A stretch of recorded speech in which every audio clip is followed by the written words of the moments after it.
Yo también voy a intervenir en algunos puntos para ir precisando cosas relacionadas con patología. Entonces, muchísimas gracias, muchísimo éxito Lucía y Daniel que han preparado esta presentación con mucho ánimo y mucho entusiasmo. Entonces, adelante.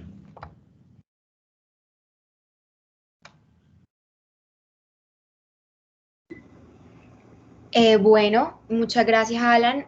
Nosotros somos Lucía y Daniel, como Alan les venía contando, estamos en cuarto semestre y hoy les vamos a hablar de radiografía simple y TAC de tórax.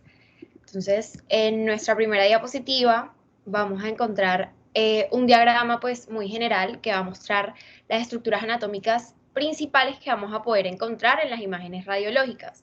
Entonces, así como a grandes rasgos, pues vamos a encontrar los dos campos pulmonares. Sabemos que el derecho va a ser más grande que el izquierdo. Las estructuras mediastínicas del corazón, la tráquea y pues su bifurcación a nivel de T4 en los dos bronquios principales, el esófago por detrás y pues los vasos principales que aquí podemos ver la carótida, las arterias y las venas pulmonares que van a acompañar a los bronquios, que ya todo esto lo vamos a ir viendo a lo largo de la presentación.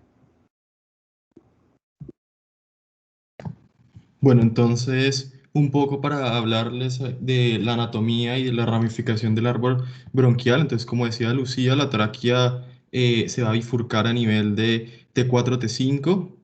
Esto más o menos a nivel del ángulo esternal, en un bronquio fuente derecho, un bronquio fuente izquierdo. Recordar que este bronquio fuente derecho posteriormente pues, se va a ramificar en tres, o un segmento lobar superior, uno que es intermedio y uno posterior, y pues cada uno va a dar sus respectivas ramificaciones. El que es superior, rama apical, posterior y anterior.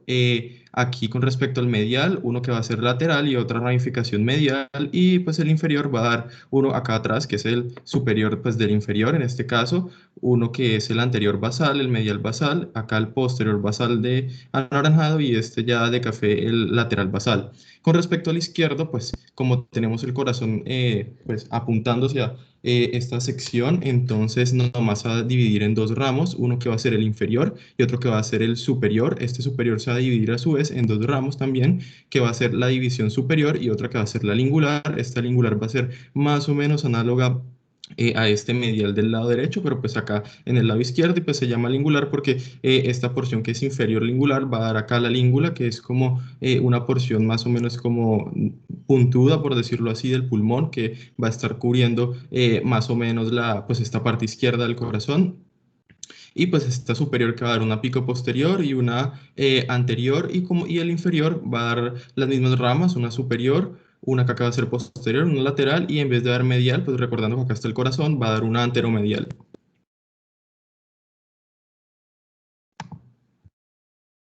Bueno, asimismo, como pues tenemos la ramificación del árbol bronquial, también el parénquimo pues se va a estar dividido en sus respectivos segmentos que van a tener se les va a atribuir los mismos nombres a los cuales se les dio a los bronquios. Entonces, en general, esto va a ser el segmento, o perdón, el lóbulo superior, el medio y el inferior de el pulmón derecho, y en el izquierdo pues vamos a tener la parte superior y la inferior. Las divisiones acá entonces va a ser por una cisura oblicuo mayor, que es esta acá, presente tanto en el pulmón derecho como en el izquierdo, y en el derecho vamos a tener una fisura menor u horizontal que va a dividir el lóbulo superior del inferior.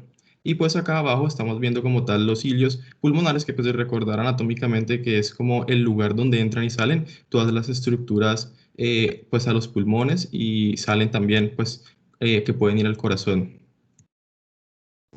Bueno, entonces ya una vez estos bronquios atraviesan el hilio pulmonar, vamos a tener unos bronquios intrapulmonares que se van a ir dividiendo o ramificando repetidas veces y dando cada vez bronquios de menor calibre, donde los pequeños se van a llamar bronquiolos y pues nos van a llevar o de alguna o a conducir a los alveolos, que van a ser como unas pequeñas bolsas que van a estar llenas de aire. Estas últimas ramificaciones de los bronquios de menor calibre los vamos a llamar bronquiolos, que van a penetrar el parénquima pulmonar Y los bronquiolos respiratorios son la división ya de los bronquiolos terminales, que van a ser un poquito más largos y van a presentar un diámetro pues un poquito más grande. Entonces, cada bronquiolo respiratorio se va a dividir en conductos alveolares, que ya es la imagen que vemos un poco más magnificada a la derecha, y van a terminar en los sacos alveolares, que como podemos ver, pues va a tener la imagen como de un racimo de alveolos, y ya pues ahí va a constituir las últimas porciones del árbol bronquial, que es donde se va a dar pues el intercambio gaseoso. Entonces, para adentrarnos ya un poco más en la parte radiológica, vamos a tener en cuenta dos términos. El primero es radiolúcido, que como podemos ver, pues es una estructura que no va a permitir, que va a permitir que pase la energía o los rayos X, y se va a ver negro u oscuro. Particularmente recordemos que esto puede ser el aire, más que todo ahorita que estamos en neumo. Y radio opaco pues va a ser una estructura todo lo contrario, de alta densidad, que no va a permitir que los rayos X la penetren o la atraviesen con facilidad. Entonces esto se va a ver blanco, como los huesos y los dientes. Entonces vamos a arrancar con la radiografía simple, que va a ser muy importante en la práctica clínica, pues por la disponibilidad y bajo costo. Y es importante que tengamos en cuenta que para poder analizarla bien tenemos que revisar sus características de la técnica adecuada para no realizar diagnósticos errados producto de que la radiografía esté mal tomada. Entonces vamos a revisar la posición, la inspiración, la rotación y la penetración. La posición, vamos a revisar si la radiografía fue tomada en postero anterior o antero posterior. Como dice la diapositiva, la posición estándar es la postero anterior, para que las estructuras mediastínicas, pues el corazón, los vasos principales, todo esto, vayan a quedar más cerca de la placa radiográfica y así salgan menos magnificados. Como podemos ver en este dibujito que lo esquematiza muy bien, cuando el paciente va a apoyar la pared anterior del tórax contra la placa radiográfica, el rayo X va a entrar por su espalda, que por eso va a ser tomada postero anterior, y así las estructuras mediastínicas van a quedar más cerca de esta y la imagen va a ser menos magnificada. Entonces, es muy importante recordar, aquí podemos ver que cómo se vería una posterior anterior y una antero posterior, pero no olvidar que la estándar es la posterior anterior. Segundo, vamos a revisar la inspiración, que vamos a evaluarlo contando el número de costillas hasta las cúpulas diafragmáticas.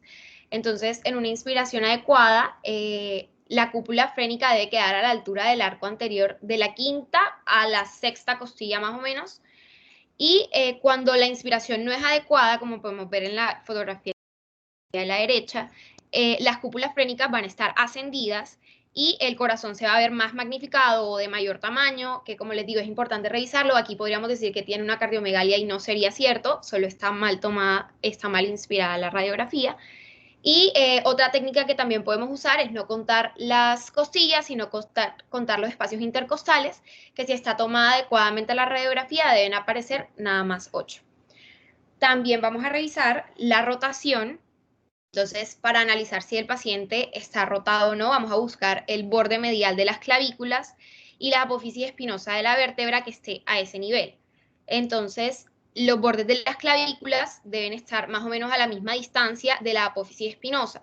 Cuando el paciente está rotado, pues vamos a obtener imágenes que nos van a dar la sensación de un ensanchamiento del mediastino y de pronto un aumento de densidad del hemitórax hacia donde esté girado el paciente. Entonces, en la radiografía del lado izquierdo, vamos a ver que la clavícula derecha está como más distante a la línea media que la izquierda, entonces vamos a pensar que el paciente está rotado hacia la derecha, y el borde mediastínico derecho se ve como un poco ensanchado, como podemos ver en las flechitas amarillas, y el pulmón izquierdo se ve como un poquito más, como más denso. No sé si lo pueden ver ahí, hay una diferencia de colores en el blanco y el negro. Y en la radiografía del lado derecho, que es del mismo paciente, está un poquito, esta vez, un poquito como rotado hacia la izquierda, y vamos a ver que hay un aparente ensanchamiento, un aparente ensanchamiento del mediastino, que ya ha disminuido, y ahora el pulmón derecho se ve igual, como denso igual al izquierdo. Ya por último, en esta parte de la calidad técnica de la radiografía, vamos a revisar la penetración y para esto vamos a observar los cuerpos vertebrales que están detrás de la silueta cardíaca. Entonces, si está bien tomada la radiografía, estos cuerpos vertebrales deben ser visibles parcialmente, como en la primera radiografía que podemos ver. Si no se ven, vamos a hablar de una radiografía subexpuesta, y si se ven demasiado y los vasos pulmonares no se ven, vamos a hablar de una radiografía sobreexpuesta. Ambas situaciones, si es sub o sobreexpuesta, no son buenas y no son deseables porque vamos a perder pues la visión, como pueden ver, de muchas cosas que pueden ser importantes para nuestro diagnóstico. Entonces, ahora vamos a ver una radiografía de tórax normal, así como por encima los campos pulmonares tienen una tonalidad oscura, negra o radiolúcida, que era lo que les decía, que así se va a ver el aire, y podemos ver que tienen como los surcos de una tonalidad más blanca o radio opaca, que van a ser las venas y arterias pulmonares. También podemos ver el mediastino, pues el corazón, la aorta también la vamos a ver, y vamos a encontrar también un poquito más oscura la tráquea. Para poder identificar todo esto que yo les estoy diciendo, vamos a revisar bien las estructuras óseas que están en el tórax y cómo las vamos a poder ver en la radiografía. Entonces, vamos a iniciar con las costillas. Entonces, en la radiografía frontal, vamos a identificar los arcos costales posteriores un poco más horizontalizados y los arcos anteriores un poco más oblicuos, como de medial hacia abajo o hacia inferior. Y los anteriores, como está tomada en posterior anterior, pues los vamos a ver un poco menos definidos, un poco más borrosos y difíciles de identificar, mientras que vamos a poder contar con mucha facilidad los posteriores. Y pues aquí en la imagen que tenemos ahí vamos a ver que los arcos costales anteriores, que son los que les digo, están con una línea blanca y pues tienen la disposición oblicua que yo les hablaba, de medial hacia inferior y con unos contornos un poco menos definidos que los de las posteriores. Y los posteriores, bordeados con una línea negra, están un poco más horizontalizados y se ven un poco más sus bordes bien definidos y visibles, excepto los bordes inferiores de las costillas que están como un poquito más abajo, pero eso sí es normal. Y en la proyección lateral vamos a ver que las costillas izquierdas y derechas se van a sobreponer y pues van a tener la disposición oblicua hacia abajo de las que les hablaba por el trayecto desde la columna hacia el esternón. Lo otro que vamos a revisar en la parte ósea es la columna. Entonces, como sabemos, los cuerpos vertebrales van a estar en la línea media y se van a sobreproyectar a las estructuras mediastínicas en la radiografía frontal, que es la primera imagen que tenemos. Y si está bien tomada la radiografía, deben ser medianamente claros y debemos poder reconocer sus pedículos y las apófisis espinosas. Entonces, los pedículos que están señalados con flechitas blancas se identifican o se describen como redondeados, como con un borde más denso que se ve más blanco, y el centro un poco más oscuro, como más negro, como lo podemos ver con la flechita blanca, y van a estar ubicados en los bordes superiores y laterales de los cuerpos vertebrales. Y las apófisis espinosas, que están señalados con las flechitas negras, tienen una forma un poco más alargada, con un borde como más denso, y van a estar en la mitad de los cuerpos vertebrales, a menos de que estén rotados por alguna patología. Y por la sobreproyección de las estructuras mediastínicas, los cuerpos vertebrales en general los vamos a evaluar con mayor facilidad en la radiografía lateral, que es la otra imagen que tenemos, que podemos ver que la altura de los cuerpos vertebrales y la amplitud de los espacios discales se van a ver mucho mejor en esta radiografía tomada desde lateral. Vamos a seguir con las escápulas, que son claves para identificar si está bien tomada, está bien orientada y rotada la radiografía. Entonces, normalmente las escápulas van a quedar proyectadas fuera de los campos pulmonares, por la posición en la que se colocan los brazos al tomar la radiografía. Sin embargo, si el paciente tiene alguna limitación, si por cualquier patología no puede mover bien los brazos, pues el borde medial de las escápulas puede sobreproyectarse en los márgenes de los campos pulmonares, como vemos en la segunda foto. Entonces, siempre que se vea una opacidad en un campo pulmonar, así como marginal, así como en la esquina donde debería estar la escápula, debemos descartar la posibilidad de que sea la escápula sobreproyectada. Entonces, así como lo vemos en la segunda imagen que está señalando Daniel, realmente ahí no hay ninguna patología, es una radiografía completamente normal, sencillamente que están las escápulas sobreproyectadas. Y ya por último, en la parte ósea, vamos a evaluar el esternón, que al igual que la columna dorsal, la visión del esternón va a estar limitada por la sobreproyección de las estructuras mediastínicas.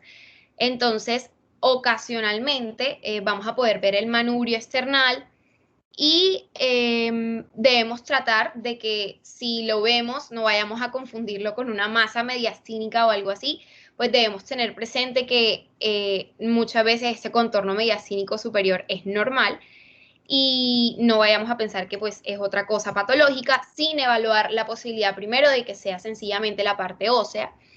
Y en la proyección lateral, en cambio, pues ya vamos a poder ver el esternón con muchísima claridad. Aquí es importante en la imagen que tenemos arriba, la ventana aortopulmonar, que va a estar ubicada pues entre la aorta y el tronco pulmonar, que parece una línea blanca, y ahí la está señalando Daniel. Y es importante revisarla porque hay neumonías que se pueden localizar en esta zona y no las vamos a poder percibir desde una vista frontal o postero anterior, sino desde la lateral. Entonces siempre es importante pedir esta vista lateral para poder revisar a todos nuestros pacientes. Ahora vamos a realizar una valoración secuencial de estructuras. Entonces, por la incapacidad de la radiografía para distinguir los tejidos de densidades similares, el mediastino normalmente lo vamos a ver como una estructura blanca en el medio, en toda la mitad del tórax. Entonces vamos a poder, como se van a confundir el corazón, la aorta, la arteria pulmonar, los ganglios, el esófago, los nervios, todo.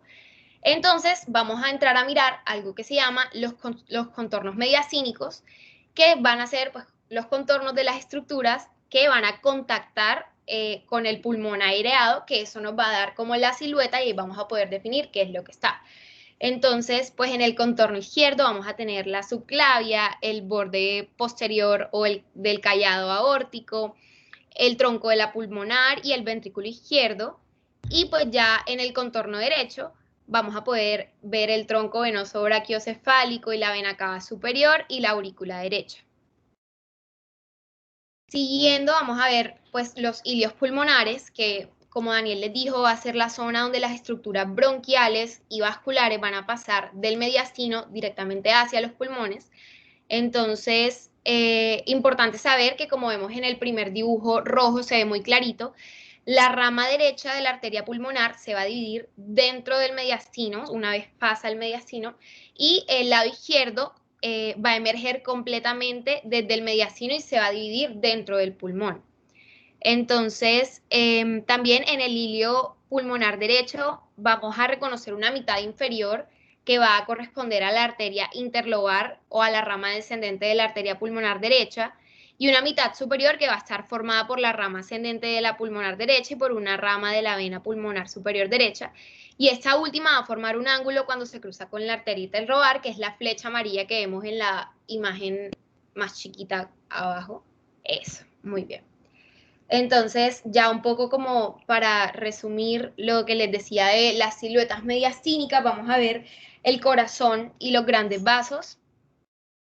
Entonces, aquí hay un esquema de los contornos mediastinales bien identificado con un diagrama muy bonito, donde vamos a poder ver pues el tronco brachiocefálico derecho, el tronco venoso brachiocefálico derecho, la vena cava, la aorta ascendente, la aurícula derecha y la vena cava inferior en el pulmón derecho.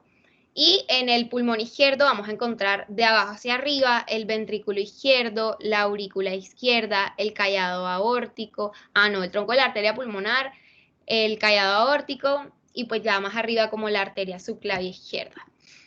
Ahora lo vamos a analizar, estoy mismo igualito, pero desde lateral, entonces ahí están las mismas estructuras. Aquí cabe resaltar que vamos a poder ver la cisura menor y la cisura mayor, que es muy importante verlas y como les digo, solo lo vamos a poder ver desde una vista lateral, entonces es importante identificarlas y siempre tener en cuenta pues requerir esta vista cuando vayamos a pedir una radiografía. Entonces, siguiendo, vamos a ver los campos pulmonares. Muy rápidamente, pues este es el pulmón derecho de una vista frontal y lateral. En la vista frontal, lo naranja es el lóbulo superior derecho, en amarillo está el lóbulo inferior derecho, que un tercio de este lóbulo inferior se va a proyectar con el tercio, a sobreproyectar con el tercio inferior del lóbulo superior, como lo podemos ver ahí, y el verde, que es el lóbulo medio, que se va a sobreproyectar todo en el lóbulo inferior desde la vista frontal, porque anatómicamente está ubicado más hacia posterior, como lo podemos ver en la vista lateral. Entonces, de frente lo vamos a ver completamente sobreproyectado, pero ya si pedimos una vista lateral, pues vamos a tener mucha más claridad de dónde se pueda estar ubicando lo que estemos buscando, la estructura, todo lo que estemos analizando. Y ya por último, en esta parte anatómica, pues vamos a ver el pulmón izquierdo, los campos pulmonares. Entonces, este pulmón izquierdo, como les decía Daniel, va a ser más pequeño que el derecho porque va a alojar el corazón. Entonces, vamos a poder ver en la vista frontal, en amarillo, el lóbulo superior izquierdo y en azul, el lóbulo inferior. Y solo el tercio superior del lóbulo superior izquierdo no se va a sobreproyectar al lóbulo inferior. O sea que la mayoría del lóbulo superior va a estar sobreproyectado en el lóbulo inferior. Y el lóbulo inferior, solo el área retrocardíaca y el sector basal lateral no se va a sobreproyectar en el lóbulo superior. Entonces, siempre va a ser importante, como les digo, que tratemos de mirar la vista lateral para tener claridad de dónde están ubicadas las estructuras, y si estamos buscando algún cuerpo extraño o algo particularmente, pues debemos buscarlo y mirar con claridad desde la vista lateral. Bueno, entonces, con respecto a la anatomía y las generalidades de TAC, pues esta técnica ya saben que utiliza los rayos X a través de un escáner, como lo están viendo en la imagen, para generar como imágenes axiales del cuerpo, y posteriormente por un software pues se va todo a integrar y pues va a generar o puede generar vistas que son sagitales y coronales del cuerpo. Con respecto a la terminología, entonces tenemos que hiperdenso es todo lo que es de color como blanco. Entonces son todas las estructuras que tengan densidad superior, como la sangre fresca, el hueso o metales que son hiperdensos. Isodenso es todo lo que sea tejidos blandos y se va a ver de un color gris.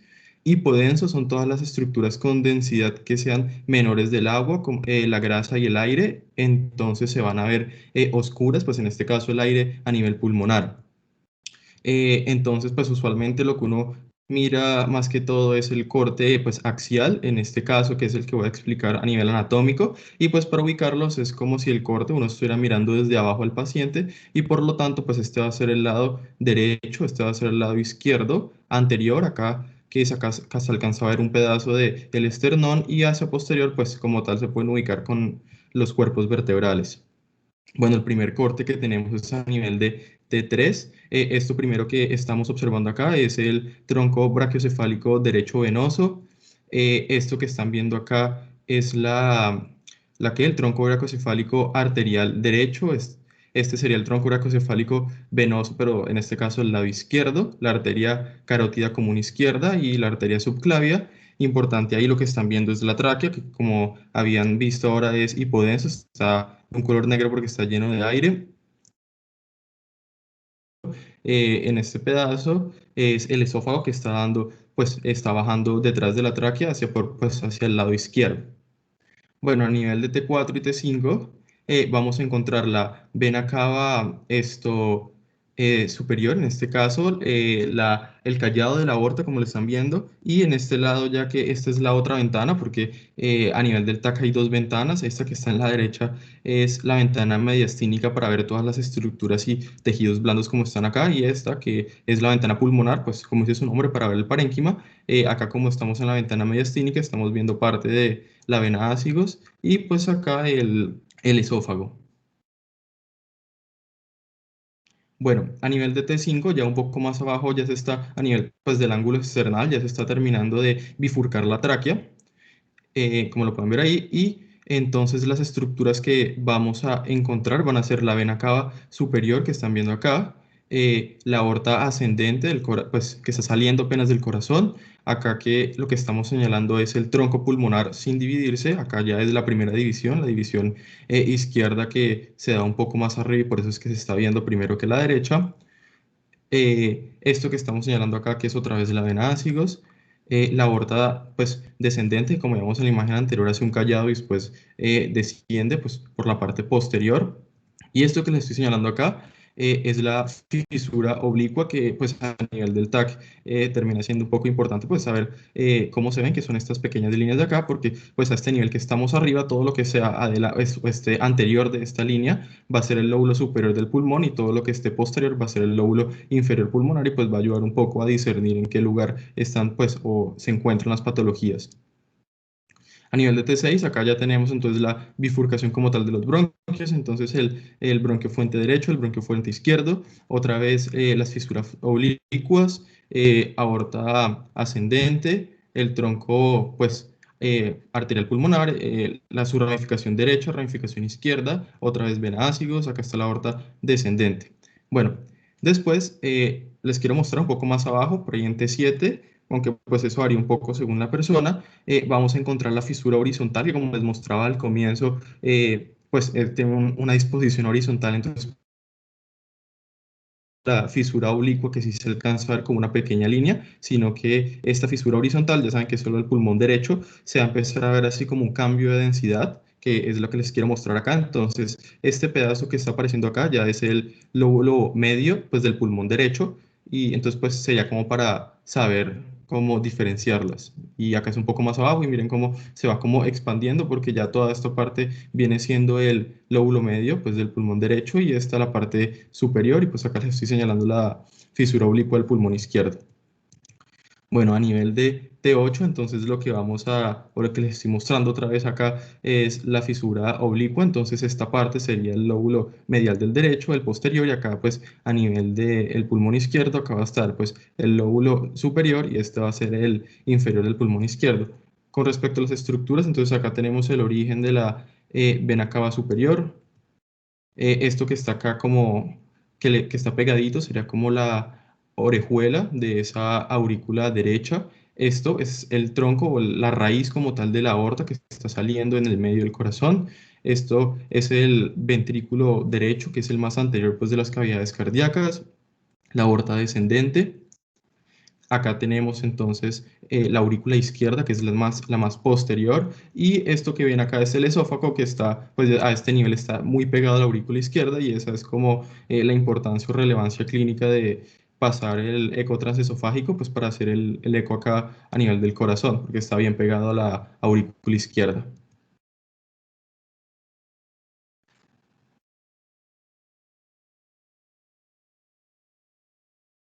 Bueno, entonces acá vamos a comenzar a revisar algunos temas de correlación clínico-radiológica, es decir, comenzar a combinar un poco la patología con la radiología y digamos que la idea principal de la revisión es que puedan tener como algunos tips o algunas recomendaciones de cómo identificar las principales patologías en neumología. ¿Listo? Siguiente. Entonces acá para hacer un recorderis súper rápido, a mí estas imágenes que muestran todo me encanta y tengo incluso algunas guardadas en el celular y siempre las llevo cuando tengo dudas de alguna estructura que estoy viendo a nivel de una radiografía. En la parte izquierda pueden ver todo el tórax óseo, entonces tienen las apófisis espinosas, toda la parte vertebral, los cuerpos vertebrales. Luego a la izquierda y derecha tienen las costillas y es súper importante, como bien decían antes, revisar las clavículas eh, para cualquier radiografía, saber que está bien tomada. En la parte de la derecha ya comenzamos a ver algunas estructuras que uno las ve y uno dice, bueno, pero le están poniendo el nombre encima, pero realmente eso está ahí. Y digamos que algunas no se ven muy bien, pero uno tiene que, digamos que imaginar que la estructura está ahí y como dicen algunas veces, ver con fe, porque si hay alguna alteración, entonces esa estructura sí se va a notar, ¿listo? Entonces, tal vez, por ejemplo, el ventrículo derecho, que Daniel sí lo puede señalar, se ve un poco pequeño, solo una pequeña curva, y no lo veo tan bien, pero si tengo una ventriculomegalia, o sea, tengo ese ventrículo derecho muy dilatado por una falla cardíaca, por ejemplo, entonces lo voy a ver mucho más grande y tengo que saber reconocer qué sería la estructura que está ubicada en ese sitio. Lo otro súper importante es identificar las estructuras de los ilios pulmonares que están a ambos lados y están más o menos en la mitad del pulmón, ¿listo? Entonces ustedes trazan una línea por toda la mitad y van a conseguir un poco más arriba la carina y un poco más abajo y hacia ambos lados los ilios pulmonares y van a ver las estructuras que ya bien revisaron Lucía y Daniel. Siguiente. Esta es una forma de evaluar las radiografías de tórax. Yo no la uso personalmente, pero sé que muchos de mis compañeros sí, por eso se las quería compartir. Y es literalmente el abecedario completo hasta la I. Entonces, en la A está la calidad y la vía aérea, ¿listo? Entonces, en la A vamos a evaluar esos puntos que ya bien había hablado Lucía, de qué tan penetrada está, de si la radiografía está rotada, si digamos que hay algún cuerpo extraño o hay algo raro en la radiografía que afecte la calidad de la misma. Y vamos a evaluar la vía aérea superior, ¿listo? Entonces vamos a ver la tráquea, que la tráquea esté central, no esté desplazada. La tráquea, si la pueden ver, digamos, cuando comienza a llegar a la bifurcación a la carina, se desvía ligeramente hacia el campo pulmonar derecho y esa desviación sí es normal. Lo que no es normal es tenerla completamente desviada, digamos, desde un inicio, ¿ok? Entonces, luego tenemos B de bones. Entonces vamos a revisar todas las estructuras del tórax óseo que ya nos dijo Lucía cómo hacerlo.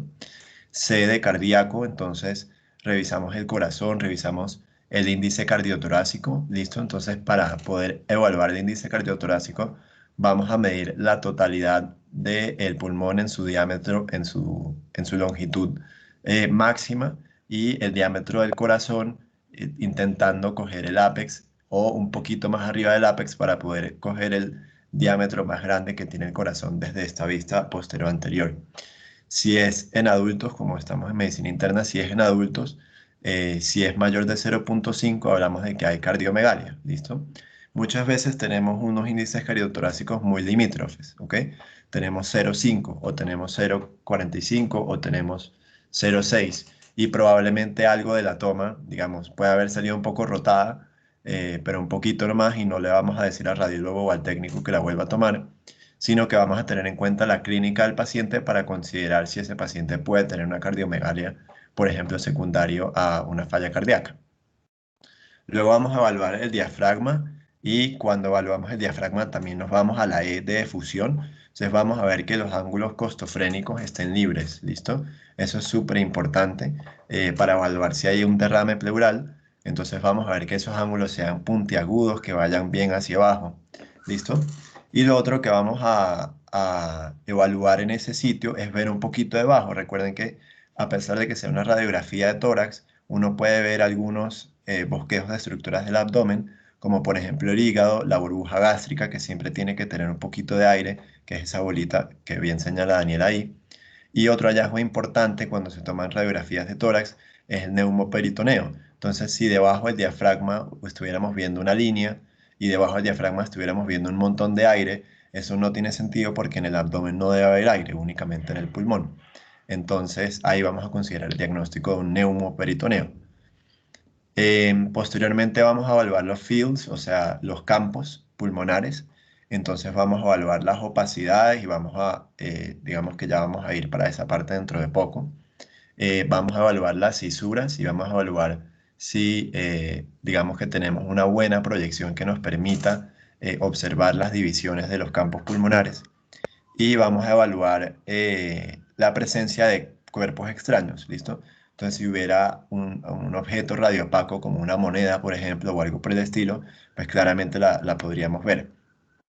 Y aparte hay en foreign bodies, en objetos extraños, no solo son objetos extraños, sino por ejemplo, si el paciente tiene algún dispositivo de monitoreo, por ejemplo, tiene unos electrodos para electrocardiograma o tiene un tubo endotraqueal, entonces si tiene un tubo, evaluar que esté bien colocado. Otra cosa que es súper importante evaluar es cuando un paciente tiene un catéter venoso central, o un catéter arterial, evaluar que esté bien colocado. Entonces, si tuviéramos un catéter subclavio, por ejemplo, entonces deberíamos verlo llegar hasta la aurícula derecha, ¿ok? Si tuviéramos un catéter yugular, también podría llegar hasta ahí. Entonces, evaluar que siempre esté bien presente y que no esté en otro sitio distinto al que debe estar. Posteriormente vamos a evaluar la G, que son los grandes vasos, y la burbuja gástrica. La burbuja gástrica ya la comentamos, pero en los grandes vasos sí es importante ver que la aorta no esté desplazada o muy desplazada hacia la derecha, o que no hayan signos de que esté cursando el paciente con un síndrome aórtico agudo, es decir, que no veamos una aorta supremamente grande, aneurismática, dilatada como un globo, sino que la aorta sencillamente uno ve, digamos, esa imagen del botón aórtico que está señalando Daniel, que es básicamente el punto en donde la aorta está haciendo el callado y se ve un poquito más voluminosa. Luego tenemos el ilirio y el mediastino, entonces del ilirio ya conversaron un poquito sobre qué estructuras vasculares y bronquiales tenemos que ver. Y el mediastino, entonces evaluar las estructuras que están un poquito más arriba y considerar cualquier tipo de cuerpo extraño o de patología que se pueda encontrar a nivel mediastinal. Para el mediastino siempre hay que tener en cuenta la radiografía lateral, porque digamos que, como bien decía Lucía, hay muchas estructuras superpuestas, entonces vamos a necesitar la lateral para poder ver bien. Y por último, pues nuestra impresión diagnóstica, ¿listo? Entonces, ¿qué tiene el paciente? Si tiene neumonía, si tiene EPOC, si tiene una aspergilosis, si tiene cualquier tipo de patología, eso va a ser la I de impresión diagnóstica. Siguiente. Bueno, quiero parar acá y preguntar si hay alguna pregunta hasta el momento de lo que han revisado Daniel, de lo que revisó Lucía, de lo que les he conversado. Pueden levantar la mano, abrir el micrófono. Bueno.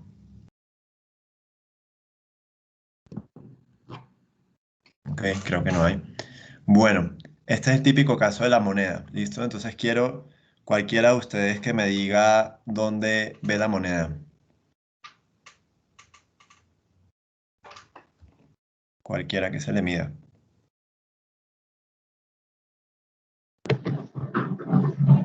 Tal vez en la pared torácica, como Ok, afuera. en la pared torácica. Ok. ¿Alguien la ve en otro sitio? Pues como en la tráquea de pronto, pero no sé si sea muy grande para que quepa ahí, no sé. Ok, sí, buen punto. O sea, que es pequeña como para que entre la moneda. ¿Alguien la ve en otro sitio? En el esófago, tal vez. En el esófago, muy bien. Bueno, esas son básicamente los tres sitios donde puede estar, ¿listo? Entonces, Juan dice, el paciente puede tener la moneda encima y pues le tomaron la radiografía y salió ahí en la pared torácica, o pues tiene algún dispositivo o algo que se puso debajo de la piel. Lucía dice que puede estar en la tráquea, a pesar de que sea muy grande. Eh, y no sé quién lo dijo, pero otra persona dijo que podía estar en el esófago, ¿listo? La respuesta es, con esta radiografía, la verdad está muy difícil de determinar, ¿listo? Pero ¿qué sí podemos ver? Lo que podemos ver es que la tráquea está pasando en algún punto y que si pueden ver, a pesar de que la radiografía está bastante rotada, se puede notar cómo hay paso de aire desde la tráquea hacia abajo, ¿listo? Aparte de eso, si la tráquea estuviera obliterada, o sea, es decir, si el cuerpo extraño estuviera ahí, probablemente esos campos pulmonares no tuvieran aire, o si pudieran tener aire, pero ese aire estuviera con atrapamiento aéreo y veríamos unos pulmones mucho más grandes, ¿listo? Esta imagen probablemente es de un niño por digamos, por el tamaño de la radiografía, porque los arcos costales y los espacios intercostales son pequeños. Sin embargo, vean que este niño tiene un corazón pues más o menos grande para su tamaño. Entonces, la forma de saber dónde está el cuerpo extraño siempre va a ser pidiendo la radiografía lateral. La siguiente. Entonces, ahora, ¿en dónde ven la moneda?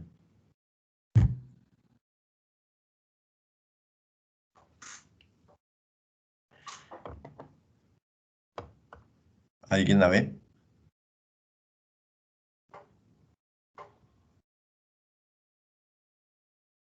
Bueno, entonces, la moneda en este caso está en el esófago. ¿Listo? Este niño se comió una moneda.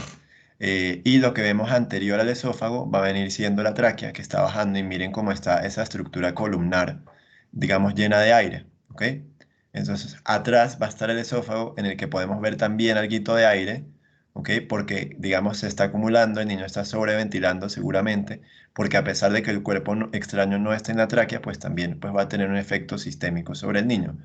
Entonces, digamos, siempre que tengamos cuerpo extraño en vía aérea o cuerpo extraño gastrointestinal, tenemos que pedir una radiografía lateral, ¿listo? Sobre todo si ese cuerpo extraño está en el tórax y todavía no ha descendido a estómago, ¿ok?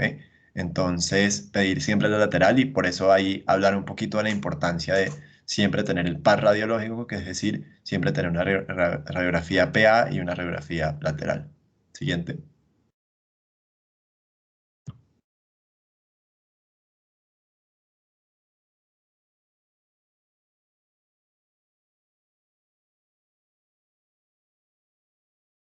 Bueno, entonces vamos a hablar un poco acerca de los hallazgos patológicos. Estos son algunos de los que vamos a hablar, pero tenemos muchos más.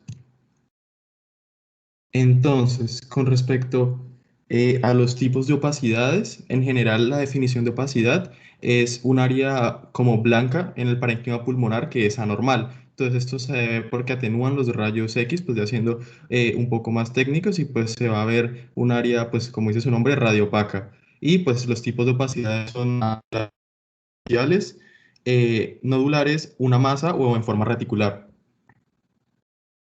Bueno, entonces las opacidades de tipo alveolar pues se deben como tal por el reemplazo del aire en el espacio alveolar por otra sustancia pues como tal que no sea el aire. La primera pues puede ser la pus, que en este caso sería la neumonía, la segunda sería la sangre, que vendría siendo ya una hemorragia alveolar, y la tercera agua, que pues ya sería un edema a nivel de los alveolos.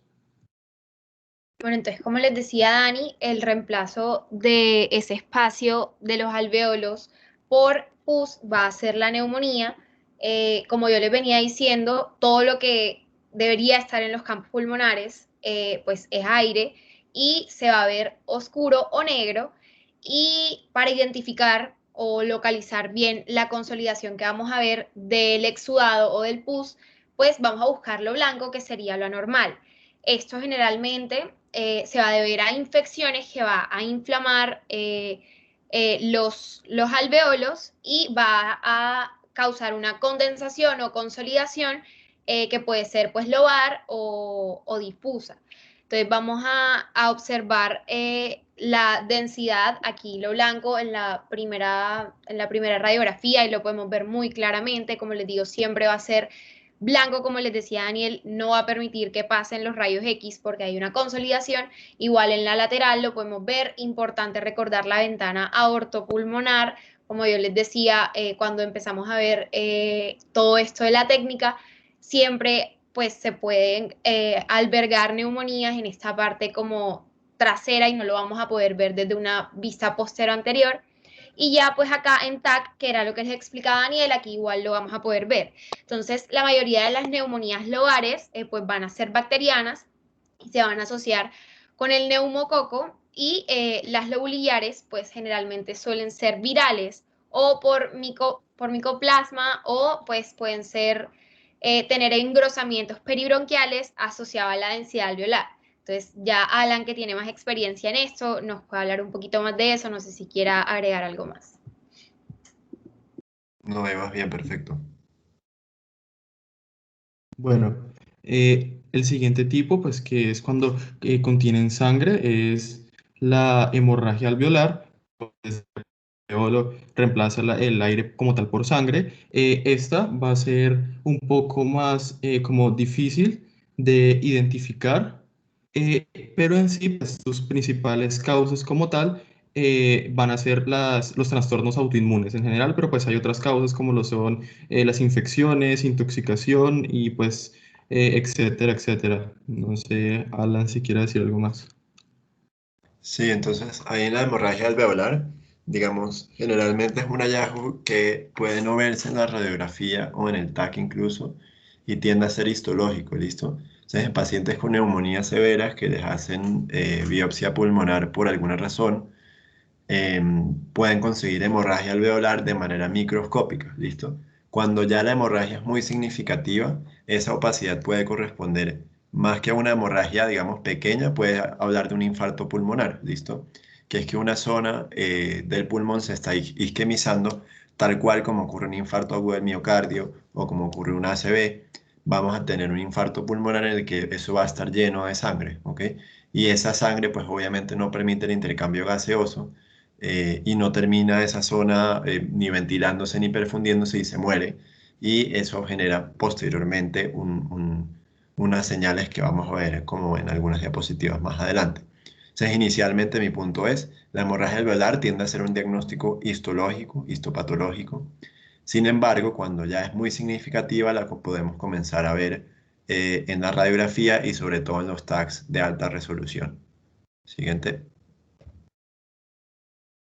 Listo, entonces ya el último tipo, creo que es el último, de opacidad alveolar, pues va a ser el edema pulmonar, que es cuando este espacio de aire pues va a ser reemplazado por agua y lo vamos a ver como una infiltración difusa, como la densidad difusa de bordes súper mal definidos y con una distribución perihilar, pues en forma de alas de mariposa que se ve muy bonito, pues en la segunda se ve muy clarito como lo describen.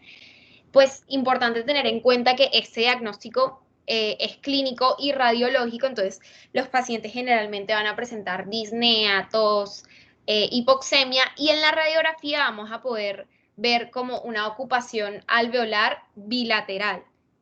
Entonces, el edema lo vamos a poder clasificar dependiendo de su causa en cardiogénico y no cardiogénico. En el cardiogénico, que es la imagen de la izquierda, vamos a identificar una cardiomegalia, como podemos ver el corazón está muy ensanchado, y el pedículo vascular lo describen como mayor a 70 milímetros, van a haber infiltrados centrales y es característico algo que se llama la presencia de las líneas B de Kerley, que pues normalmente los septos interlobales de los pulmones no se van a ver en la radiografía simple, excepto pues eso es muy raro, pero pues en los pacientes que sean como muy flaquitos o en placas que sean muy buenas, pero normalmente no vamos a ver los septos. Entonces, cuando estos septos son visibles, van a estar engrosados y entonces, pues esto se va a llamar las líneas B de Kerley, que suelen medir alrededor de 2 centímetros y generalmente son paralelas entre una y otra y las describen que forman un ángulo recto con la pleura. Entonces pueden ser delgaditas, generalmente de ubicación periférica y van a estar en contacto con la pleura, generalmente muy visibles en las bases. Y el no cardiogénico, pues vamos a tener una silueta cardíaca normal, un pedículo vascular pues menor a 70 milímetros y los infiltrados periféricos y no va a haber presencia de líneas B de Kerley. Entonces no sé si Alan quiere agregar algo más. No, perfecto, ahí la diferenciación, súper. Bueno, aquí voy a tomar un poquito las riendas. Entonces vamos a hablar de otras opacidades y las primeras de las que vamos a hablar son las opacidades intersticiales. Por definición, las opacidades intersticiales tienden a ser un trastorno difuso, un hallazgo radiológico difuso. Estas dos imágenes son de TAC y podemos observar que todo el pulmón se ve mal, ¿listo? No hay ninguna área del pulmón que uno diga, uy, esta parte sí, sí como que sigue buena, sino que todo el pulmón está comprometido de forma difusa y por eso es que hablamos de una enfermedad pulmonar intersticial difusa, ¿listo? Estas dos imágenes son de dos pacientes distintos con enfermedad pulmonar intersticial difusa y podemos ver que todo el pulmón está ocupado, digamos, por opacidades que son de pequeño tamaño. Algunas de ellas son reticulares, es decir, que son como punticos. Tiene también otras que son puntiformes, por ejemplo, en la otra, bueno, en esa también, que son punticos muy, muy chiquitos. Eh, y también aparte de eso tenemos bronquiectasias. Vean que tenemos unos bronquios, por ejemplo, en la otra imagen. Ajá, bueno, ahí también estamos viendo unos bronquios que tienen la pared muy engrosada, ¿listo? Normalmente nosotros, para saber si un bronquio tiene la pared engrosada, lo tenemos que comparar con alguna de las arterias que esté cercana y ver si la pared es mucho más gruesa o no. y vean esos bronquios que se ven de forma muy marcada como si fuera un tubo. Incluso en el otro campo pulmonar, vean la bronquiectasia, es decir, un bronquio que se queda dilatado, se permanece dilatado y no tiene buena movilidad como la debería tener con la inspiración y la expiración. Entonces, bueno, con las opacidades intersticiales, entonces recuerden que son difusas y que pueden tener una combinación de hallazgos que acumulan, por ejemplo, opacidades de tipo reticular, opacidades también de tipo nodular, opacidades puntiformes. Entonces, en las enfermedades pulmonares intersticiales difusas, incluyendo también a las neumoconiosis, vamos a ver que tenemos todo el pulmón afectado y no es solo una parte. ¿Listo? Siguiente. Luego vamos a hablar de los nódulos. Entonces, un nódulo es una opacidad, ¿listo? Que es redonda y puede estar bien o mal definida, ¿ok? Literalmente, para explicarlo un poco más sencillo, es una pelotica que está en el pulmón, ¿listo? Tiene que tener hasta 3 centímetros de diámetro y es súper importante medirla en todos sus aspectos, ¿listo? En su aspecto axial, en su aspecto coronal, en su aspecto sagital, para definir si en cualquiera de sus diámetros tiene más de 3 centímetros, ¿listo? Hay dos definiciones y en esto hay un poquito de debate entre radiólogo y neumólogo. Los radiólogos dicen que tiene que tener el diámetro en dos de las proyecciones, pero para los neumólogos en general usan la definición de si en cualquiera de las proyecciones axial, sagital, coronal está mayor de 3 centímetros, ya no vamos a hablar de un nódulo, sino de una masa, ¿listo? Entonces vamos a hablar de retículo, de nódulo y de masa, ¿ok? O sea, una masa es mayor de 3 centímetros, un nódulo es menor de 3 centímetros y un retículo es mucho más pequeño, ¿listo? Entonces hay que tener en cuenta esas diferencias. A los nódulos hay que decidir si hacerles seguimiento o hay que hacerles biopsia y eso va a depender de muchas cosas. Entonces, no solo es ver, ah, sí, tiene un nódulo, qué vaina, sino ver también las características de ese nódulo que me hablen de que pueda ser un nódulo que vaya a progresar a malignidad, es decir, a un cáncer, o que sea un nódulo que venga de una metástasis de algún otro sitio que tenga cáncer. Entonces, para evaluar un nódulo tengo que ver muchas cosas, tengo que ver el tamaño, tengo que ver la localización, si está pegado o no a la pared del tórax o si está, digamos que en el medio del campo pulmonar. Si es especulado, es decir, si los contornos son irregulares, si se ve feo, es distinto tener una pelotica perfecta, bonita, a tener un nódulo especulado que se ve mucho peor. Y en esa medida vamos a decir si a ese nódulo le hacemos seguimiento con un TAC en un año, en 6 meses, en 2 años, o si le vamos a hacer biopsia a ese nódulo para saber si es o no maligno. Siguiente. Bueno, lo otro que podemos ver son los micronódulos, que son nódulos pero pues, más chiquitos. En la radiografía, como pueden ver, son opacidades que son intersticiales y muchas veces las opacidades intersticiales, como la enfermedad pulmonar intersticial difusa, no se ven muy bien en la radiografía, ¿listo? Este caso del paciente de la derecha, que estamos, bueno, de la izquierda de la pantalla, eh, que tiene micronódulo, digamos, es un caso muy avanzado, pero en general los pacientes con enfermedad pulmonar intersticial, yo primero, incluso antes de abordarlos con una radiografía, puedo considerar tomar un TAC o un TACAR, ¿listo? Un TACAR, que están de moda ahorita y por eso quería hablar un poquito de eso. Un TACAR es una tomografía axial computarizada de alta resolución, ¿listo? Y básicamente lo que hace el TACAR es que tiene una imagen mucho más nítida y los cortes están mucho más pegados unos de otros. Entonces podemos ver, digamos, que el pulmón en todo su esplendor y podemos resaltar cosas que con un TAC normal muchas veces no logramos identificar. Siguiente. Y luego tenemos, bueno, entonces teníamos micronódulo, nódulo y masa. Las masas se van a identificar como que son mayores de 3 centímetros. Siempre tenemos que tener la API lateral.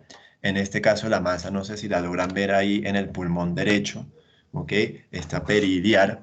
Entonces es importante, digamos, ahí está muy difícil. Algunos dirían, no, ese es el ilirio normal. Pero vean que el ilirio normal uno puede identificar normalmente un poco más las estructuras, la separación de qué es arteria, qué es vena pulmonar, los troncos bronquiales.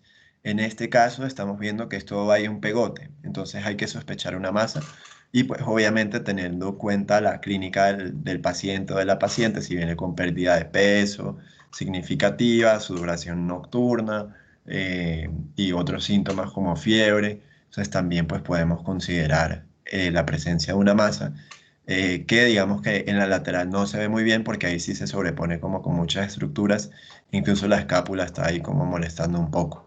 Siguiente. Aquí estamos viendo la masa, entonces lo mismo que hablaba con ustedes, el nódulo aplica para la masa. Si ven a la izquierda es un paciente o una paciente que podemos ver que primero que todo está gordito, miren toda la grasa que tiene acumulada en la pared del tórax y ese es solo el tórax, imagínense cómo está el abdomen. Y podemos ver esa masa, ¿ok? Que claramente a simple vista ya es mayor de 3 centímetros y hay que hacer seguimiento a esa masa. Entonces, en la imagen de la derecha que ven un poco más pequeña, es un paciente al que le están haciendo seguimiento de una masa que inició siendo un nódulo, que era solo una pepita chiquita. Y miren en la imagen que está señalando Daniel, ya una masa mucho más espiculada, que está fea, que uno dice, uy, no, esto no me gusta.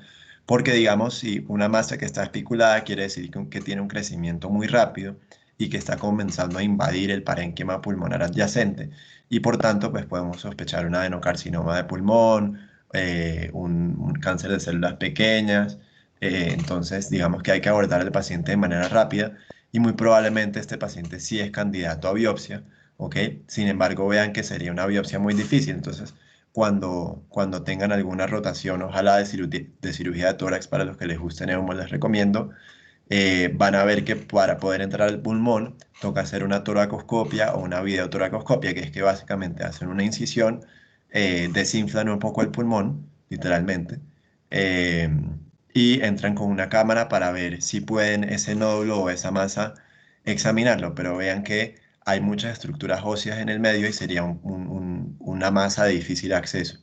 Entonces, probablemente a ese paciente habría que considerar hacer una biopsia percutánea, ¿listo? Que sería entrar desde la espalda, ¿ok?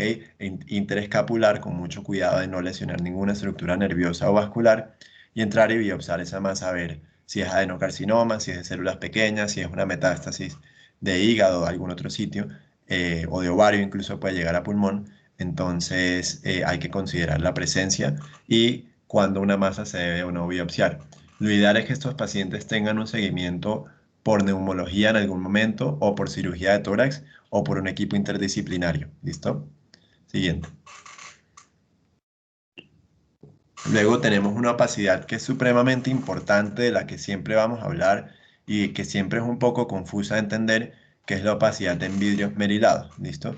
La opacidad en vidrios merilados se parece mucho a las opacidades alveolares que veíamos antes. Sin embargo, va a preservar el margen bronquial y vascular, es decir, vamos a poder observar las estructuras bronquiales y vasculares. Em, y lo que ocurre es que hay un llenamiento parcial del espacio aéreo, ¿listo? Entonces ese alvéolo, en vez de estar lleno totalmente de algún líquido, va a estar parcialmente lleno, ¿ok? Y puede estar parcialmente colapsado y puede estar parcialmente con hemorragia, ¿listo? Es menos opaco que una consolidación, entonces es importante saber identificar cuándo es una opacidad en vidrio esmerilado y cuando es una consolidación franca que me hablan de neumonía. ¿Ok? La opacidad en vidrio esmerilado es sugestiva de infecciones y de neumonías de tipo viral. ¿Listo? Entonces, por ejemplo, ahorita vamos a ver unas diapositivas de COVID con muchos vidrios esmerilados, pero en esos pacientes hay que ver que no vaya a tener una consolidación franca, porque si tuviera una consolidación franca, digamos que ya hay que sospechar que haya una sobreinfección por alguna bacteria que digamos que tendríamos que darle manejo antibiótico, que no es lo que damos de base a todos los pacientes con COVID. Siguiente. Entonces acá podemos ver las opacidades en vidrio esmerilado. Entonces vean que yo sigo pudiendo identificar las estructuras vasculares y las estructuras bronquiales. Incluso este paciente tiene algo de bronquiectasia no muy significativa. Vean que en esa opacidad yo puedo ver el resto del pulmón, como que es literalmente como si tuviera un vidrio deslustrado, esmerilado, en el que más o menos puedo ver las estructuras, pero no las puedo ver perfectamente, ¿listo?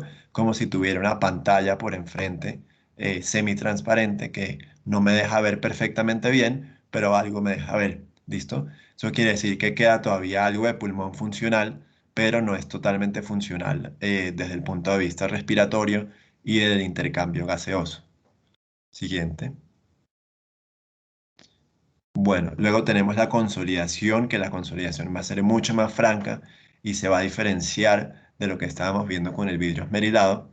Y la consolidación va a estar totalmente intercambiada y digamos que la consolidación habla, digamos, como de una opacidad alveolar, pero mucho más compleja, mucho más ocupada, en la que se va a perder el margen de los vasos y las paredes de la vía aérea, ¿listo? Entonces eso va a ser un bloque ahí, uno no sabe si hay pus, si hay qué, si hay sangre o qué. eh, y pueden tener el signo del broncograma aéreo, ¿listo? Que eso siempre alguien pone en una radiografía y dice, no, sí, mire el broncograma aéreo, qué bonito.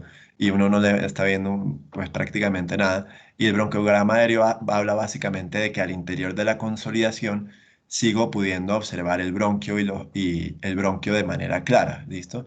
Porque el bronquio no es lo que está ocupado, sino que está ocupado es el alvéolo. O sea, es como la ocupación es distal, el bronquio va a seguir teniendo aire, digamos, de manera normal. Sin embargo, por la inflamación que va a haber, va a dar bronquitis, va a dar bronquiectasia y pues no se va a seguir viendo bien. Siguiente. Luego tenemos la atelectasia, que habla del colapso alveolar, es decir, que tenemos un segmento de pulmón que no está siendo bien ventilado, pero sí está siendo bien perfundido. ¿Listo?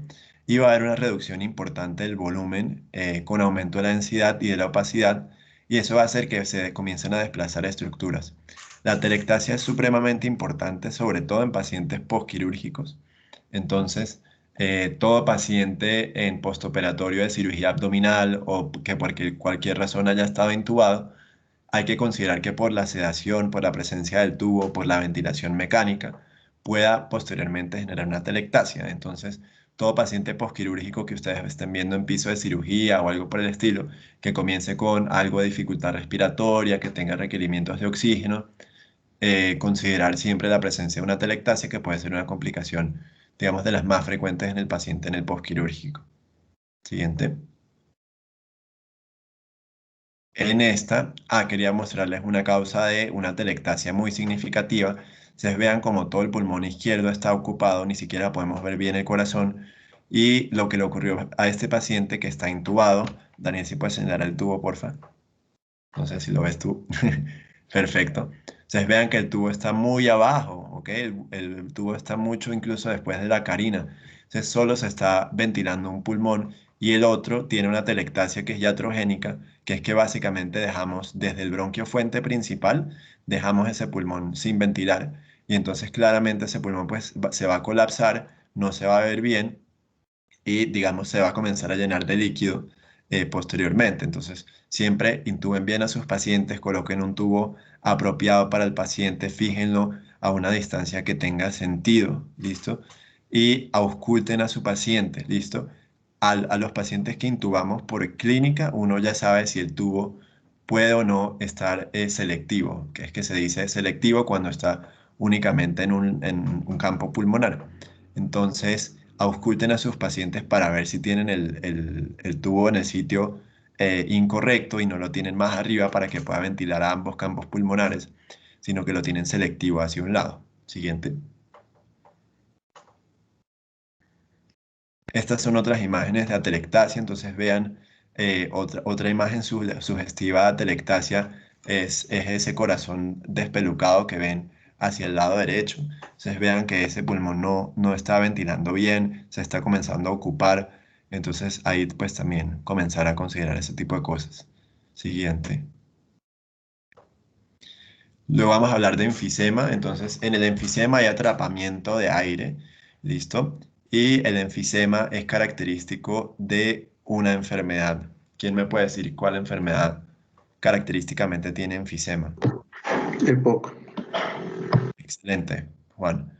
Entonces, en el EPOC característicamente hay atrapamiento de aire, que es decir, enfisema, y hay áreas que son hipodensas o radiolúcidas, dependiendo de lo que estemos viendo, si es TAC o radiografía.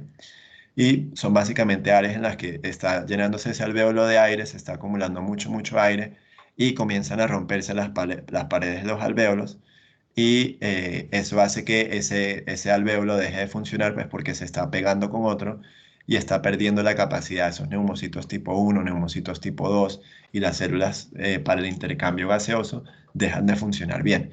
Entonces esos pacientes van a acumular mucho aire y van a tener muchas dificultades.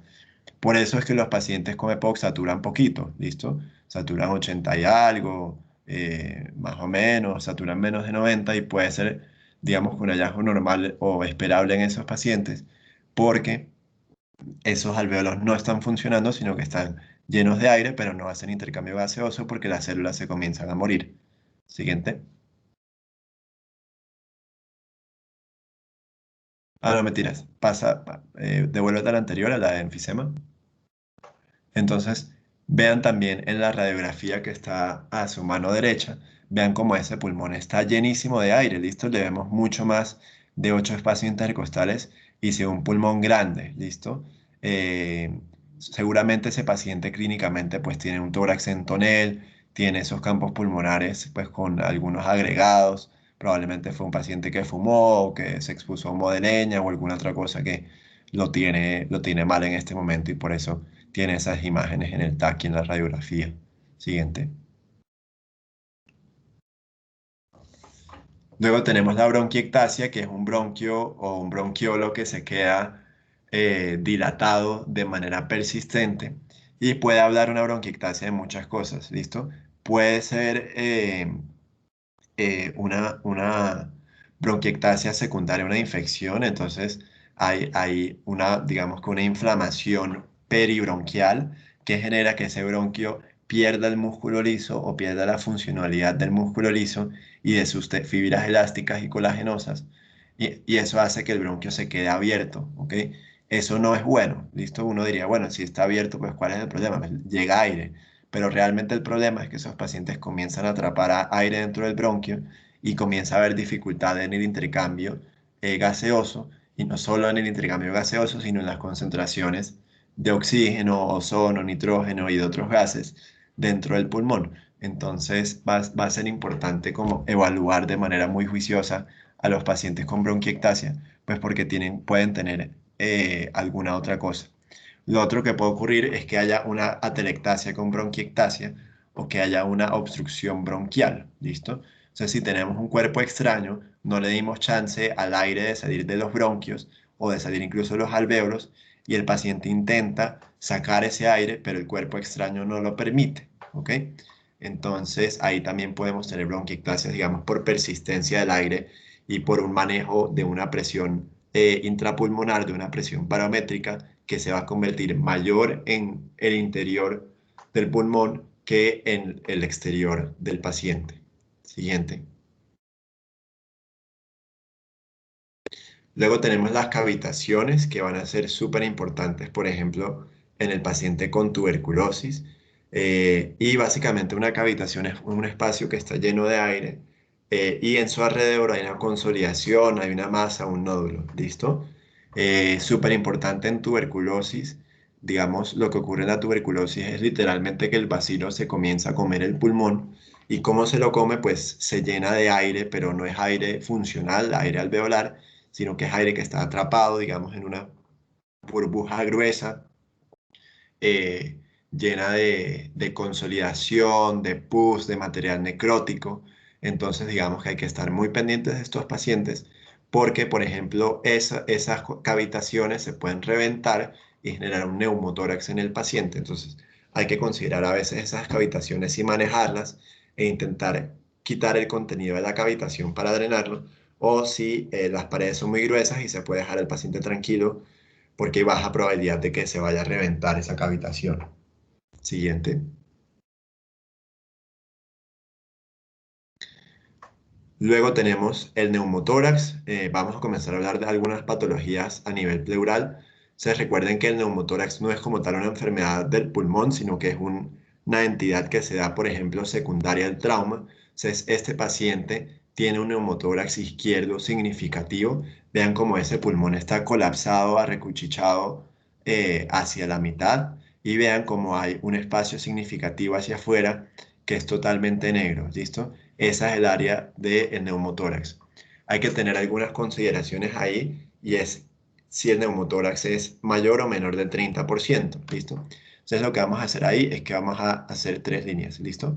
Vamos a hacer una línea paraesternal. Dale, si las puedes ir dibujando. ¿Ok? Vamos a hacer una línea paraesternal. No paraesternal, solo paraesternal, pegadita, más pegadita. Eso, como pegadita a la columna. Perfecto.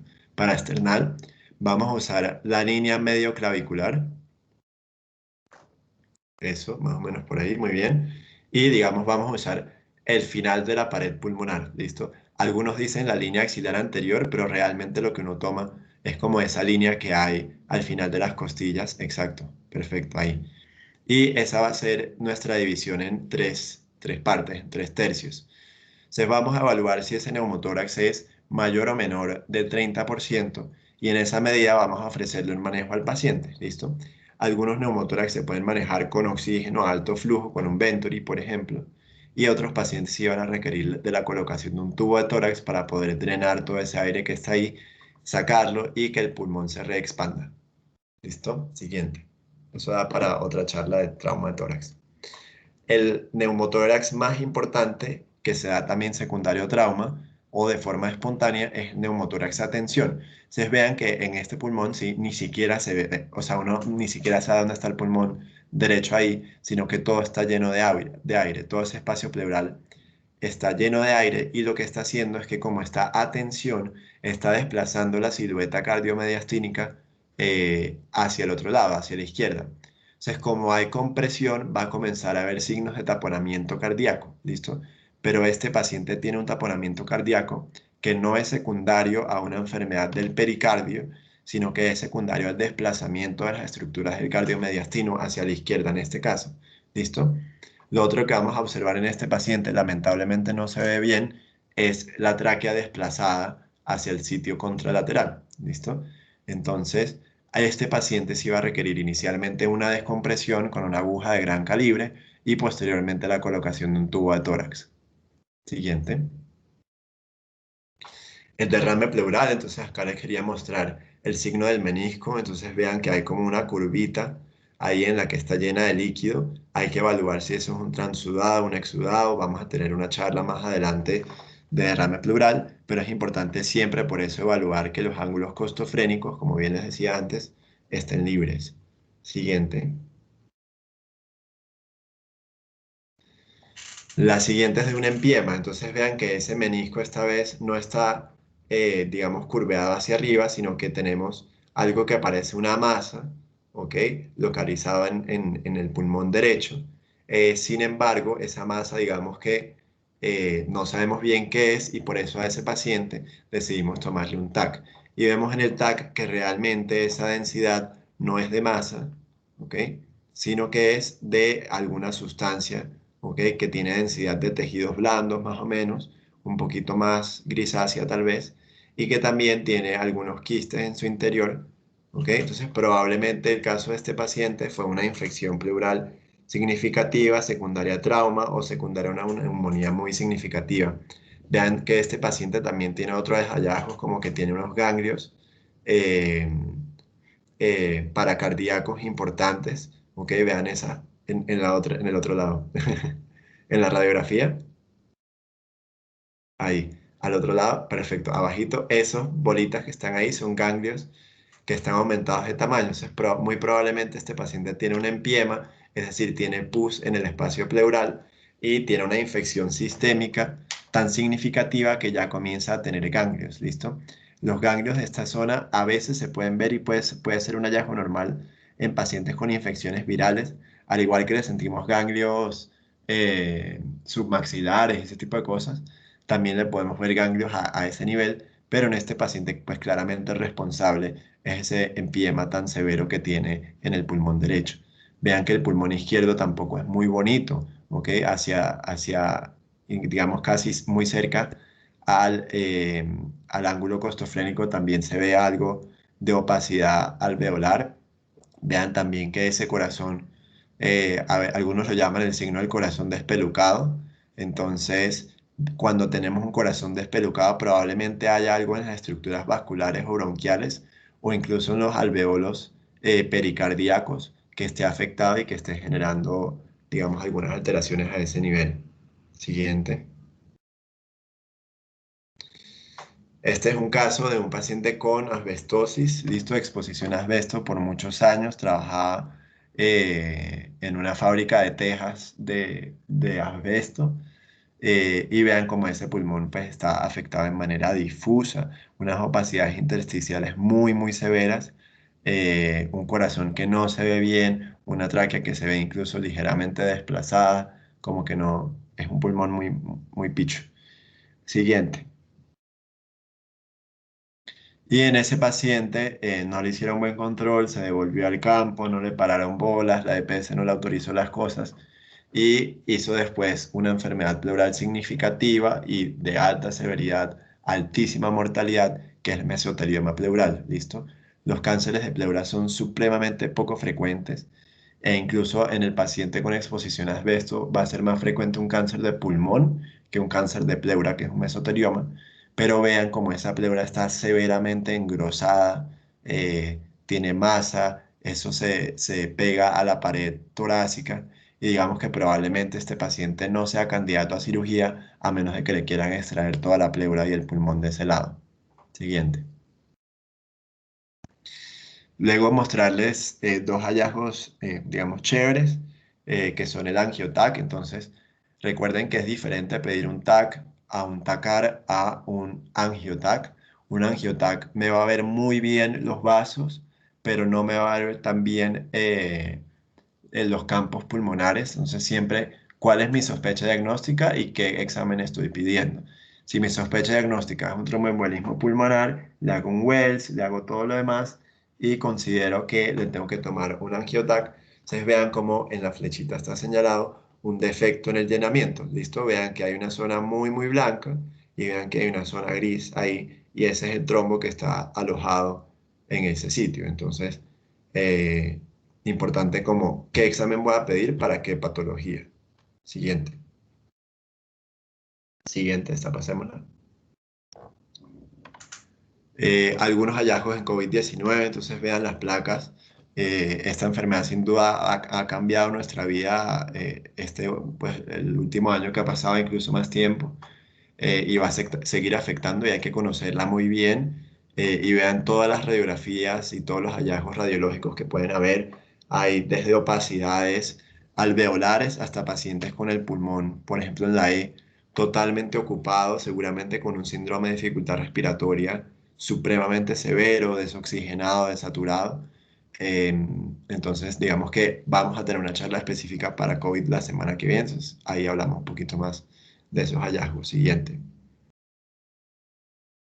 Este es un artículo que les recomiendo mucho que se lean. Es de la revista de la Sociedad Española de Neumo, del Archivo de Bronconeumología. Y vean esas opacidades en vidrio esmerilado de las que les había comentado antes. Vean cómo yo puedo identificar muy bien las estructuras y vean cómo ese vidrio esmerilado no es, bueno, en este caso está un poquito central, en este caso específico, pero en COVID lo que tendemos a ver es unas opacidades en vidrio esmerilado hacia la parte periférica y no tanto hacia la parte central. ¿Listo?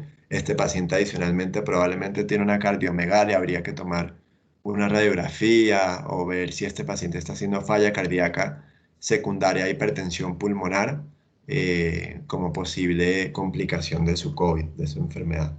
Siguiente. Bueno, entonces muchísimas gracias por su atención. Cualquier pregunta que tengan aprovechen, nos podemos devolver a cualquiera de las imágenes. Si alguno quiere hacer el ejercicio ahorita de leer una radiografía o de leer un tag de los que tenemos puestos, de una y los ayudamos.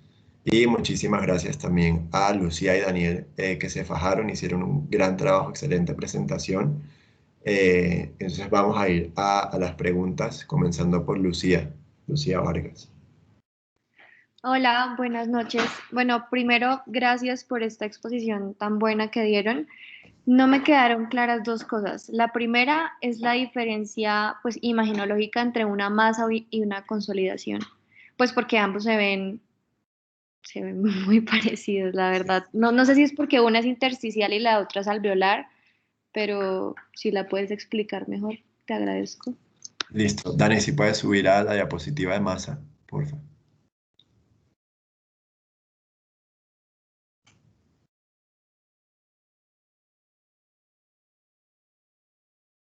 La del TAC. Abajo, abajo. Ahí, perfecto. Entonces, Lucía, las principales diferencias son las siguientes. La primera es que la masa se ve como una pelota, ¿ok? Y va a ser distinta a la consolidación, porque una consolidación me habla más, por ejemplo, de neumonía, ¿listo? Entonces, por ejemplo, una neumonía va a ser mucho más respetuosa de las cisuras y no se va a pasar entre una cisura y otra, mientras que una masa, si es de origen neoplásico, puede que pasarse de un lado de una cisura al otro. Lo otro es el grado de radiopacidad, ¿listo? O sea, ambas son opacas, pero la masa es mucho más opaca que la consolidación, ¿listo? Sube a la consolidación, por favor, y muestra alguna consolidación. Eso. Eh, uy, es que ahí, bueno, sí. Ahí, si la ves, digamos, este paciente, yo no descartaría que tenga una masa, sobre todo hacia en el pulmón izquierdo, ¿ok? A ese nivel como pegadito a la pared, no sabría decir si es una consolidación o una masa, pero en el lado derecho sí parece mucho más una consolidación, porque mira que es como más, como reticular, como puntiforme, como que va poquito a poco, mientras que la masa es mucho más como la imagen que tenemos un poquito más anterior ahí, esa sí parece más una masa y mira que no está respetando las cisuras, o sea que está pasando de un pulmón a otro. Entonces esa sí parece más una masa. En la de la derecha, eh, mira que sí está teniendo como cierto grado de estructura esa consolidación. ¿Ves cómo hace el triángulo? Eso es típico de las consolidaciones que hacen como triángulo, mientras que las masas son mucho más redondeadas. ¿Listo? Lo otro que tienes que tener en cuenta, y estos pues siempre me gustan más intenten ver clases de radiología dadas por neumólogos y van a ver que es muy distinto, porque digamos que van a tener mucho más la correlación clínica, ¿listo? Un paciente con una consolidación se puede presentar mucho más como un cuadro de neumonía, ¿listo? Un paciente con fiebre, dificultad para respirar, desaturación, etcétera, etcétera. Mientras que el paciente con la masa puede ser incluso un hallazgo incidental, ¿listo? El paciente con la masa va a llegar y se va a tomar una radiografía por cualquier otra razón y le van a conseguir la masa. O va a venir por pérdida de peso, o va a llegar a la consulta externa por alguna otra cosa, le piden una radiografía, le ven una masa, le piden un TAC, la confirman. Entonces también como tener en cuenta ahí un poco más la clínica. Lo otro en la masa es que en la masa nunca voy a tener broncograma aéreo, ¿listo? La masa se come todo lo que hay alrededor y se convierte en masa. Entonces nunca voy a tener broncograma aéreo dentro de una masa porque el bronquio, la masa ocupa el bronquio, ¿listo? O la masa desplaza al bronquio, pero el bronquio nunca va a estar dentro de la masa, ¿listo? Entonces si es totalmente opaca y es opaco bien, bien, bien blanco, pienso más en masa. Si tiene en cambio broncograma o tiene vasos al interior, yo pienso más en una consolidación que en una masa. No sé si queda un poquito más claro. Sí, sí, muchas gracias, súper bien. Bueno, Santi. Sí, hola, es que tenía una duda. ¿El patrón de tuberculosis miliar entra dentro de la clasificación de nódulos o microcavitaciones? ¿O ese patrón, cómo se describiría? Entonces, puedes ponerla en micronódulo, que anda por ahí.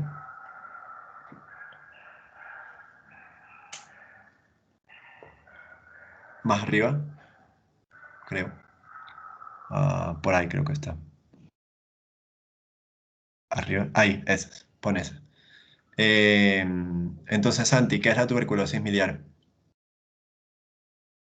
Pues es la infección diseminada, pues es una presentación bastante exótica de la tuberculosis, diría yo. Sí, Y pues ok. sí, o sea, se ve como ese patrón que está justo ahí, o sea, pues cuando yo no la estudiaba, sí, parece eso, más o menos, pero es que no sé cómo clasificarla entonces.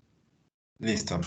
Te hago la pregunta, los bacilos, o sea, la infección por tuberculosis que estamos viendo, por ejemplo, en este paciente, ¿de dónde viene? ¿Del pulmón o de la sangre?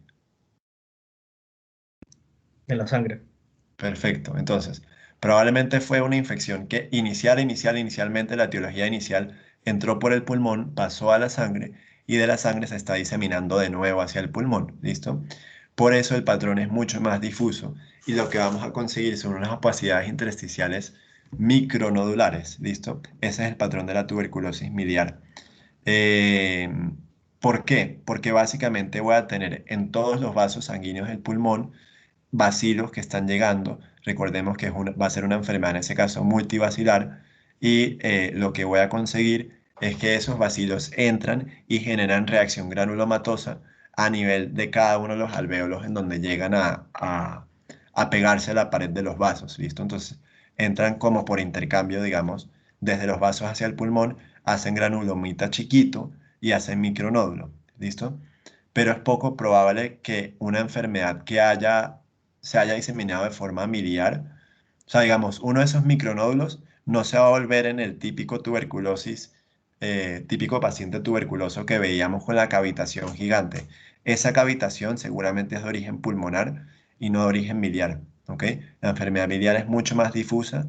Voy a ver engrosamiento bronquial alrededor de esos micronódulos. Y ya, no sé si eso aclara un poquito más. Vale, sí, gracias. Una duda, además de eso, entonces, ¿ese presente también se presentaría con como cuadro hipóxico o no altera la perfusión y eso? ¿La tuberculosis miliar, me preguntas? Sí, sí, sí, la tuberculosis miliar.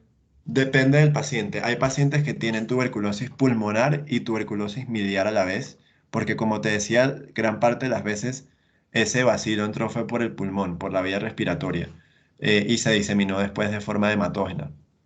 Eh, Entonces, hay que hacer la diferenciación de si la alteración en la oxigenación está dada por la tuberculosis pulmonar o por la tuberculosis miliar. ¿Listo? Sí puede tener efecto en la oxigenación, sobre todo si es muy difusa y si esos micronódulos se comienzan a pegar. Si puedes ver, por ejemplo, en el campo pulmonar izquierdo, como en la región, como un poquito más hacia posterior, tenemos ya varios micronódulos que se están pegando unos con otros, ¿listo? Entonces ahí sí comienzo a tener alteración en la oxigenación. Todo lo que yo tenga, o sea, el pulmón, digamos, para lograr una saturación del 90% o más, yo necesito un pulmón en muy buen estado, ¿listo? Cualquier afección del pulmón, por más pequeña que sea, me puede generar desaturación. Entonces sí puede tener efecto en la saturación como en cualquier otra enfermedad, pero no, digamos que puede que no sea lo más significativo en ese paciente. O sea, ese paciente probablemente no se va a morir de dificultad respiratoria, sino porque la enfermedad miliar llegue a otro sitio del cuerpo eh, y lo comienza a afectar de manera mucho más severa, ¿listo? O con dolor, fracturas, mal de pot y esas vainas. Dale, súper, muchas gracias. Bueno, Manuelita, Hola, Alan. Bueno, primero, pues felicitaciones a los expositores, muy, muy buena charla. Tomé apuntes, cosa que no suelo hacer en mis clases virtuales. Entonces, no. Em, no, yo tenía la pregunta, tal vez es muy básica, pero nunca lo he podido diferenciar bien. La diferencia entre el infiltrado o la opacidad intersticial y la reticular. listo. Vuélvela a la reticular, porfa.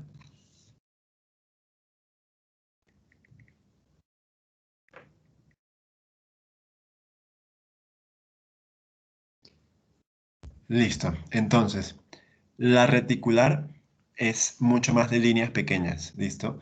La reticular va a formar como malla y va a aparecer como... Siempre dicen malla, pero a mí me gusta decir un poco más como tela de araña. ¿Listo? Entonces uno va a ver como un montón de lineecitas chiquitas. ¿Ok?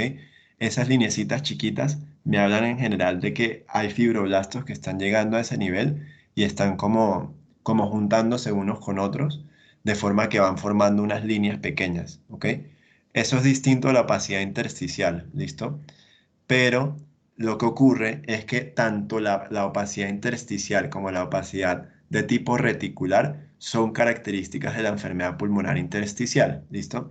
Incluso algunos en Radiopedia, que estuve leyendo estos días para la presentación, en Radiopedia ellos las opacidades reticulares las ponen como un subtipo de las opacidades intersticiales. Por eso no está mal, digamos, que confundirlas, eh, porque van a hablar de lo mismo, ¿ok? Lo que pasa es que la opacidad intersticial no habla tanto de fibrosis como la reticular, ¿ok? La reticular, que son como lineecitas chiquitas, no sé si puedes poner la imagen un poco en presentar para que sea un poquito más grande. No sé si ves las lineecitas chiquiticas, Manuelita, como en malla, o si estás viendo con mucha fe, solo dilo. Sí, sí, sí se ven un poquito. Ok. Ambas son signos de enfermedad pulmonar intersticial, ¿listo? Entonces, tú puedes ver retículo y opacidad intersticial en el mismo paciente. O sea, en el paciente con enfermedad pulmonar intersticial o en el paciente con neumoconiosis. ¿Listo? Las vas a ver igualito. Entonces puedes tener ambas. Vea las opacidades intersticiales, Dani, por favor.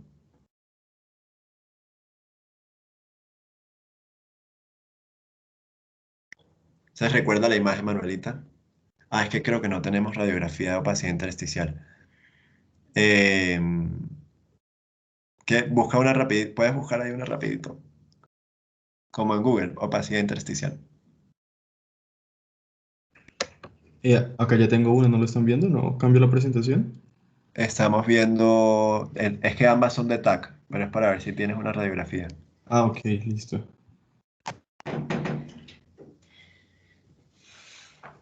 Ya la tenía, está buscada.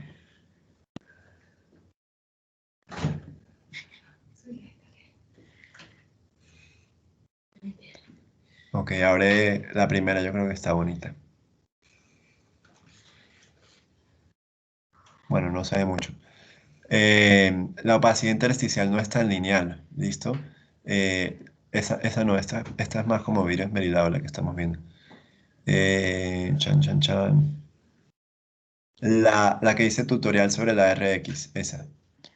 Entonces, ahí mira que Manuelita, que no es tan lineal la lesión, sino que hace un poquito más de bolita, ¿ok? Y eso es más de opacidad intersticial. Lo otro de opacidad intersticial que hay que tener en cuenta es si están periféricas o si están centrales, ¿listo? Y ya, creería que esa es como la diferencia. Una es más de lineecita y la otra es más como de bolita. Pero ambas pueden estar en la misma patología o en el mismo grupo de patologías que son las pulmonares intersticiales difusas. Entonces, no temas en confundirlas porque seguramente estamos hablando del mismo paciente. Ok, listo, gracias, Alan. Y Bueno, otra pregunta, pues más pequeña. No sé si alguna vez, supongo que sí. ¿Has escuchado de vidrio esmerilado en falla cardíaca? No sé si tienen patrón diferente o si es sí, frecuente o no.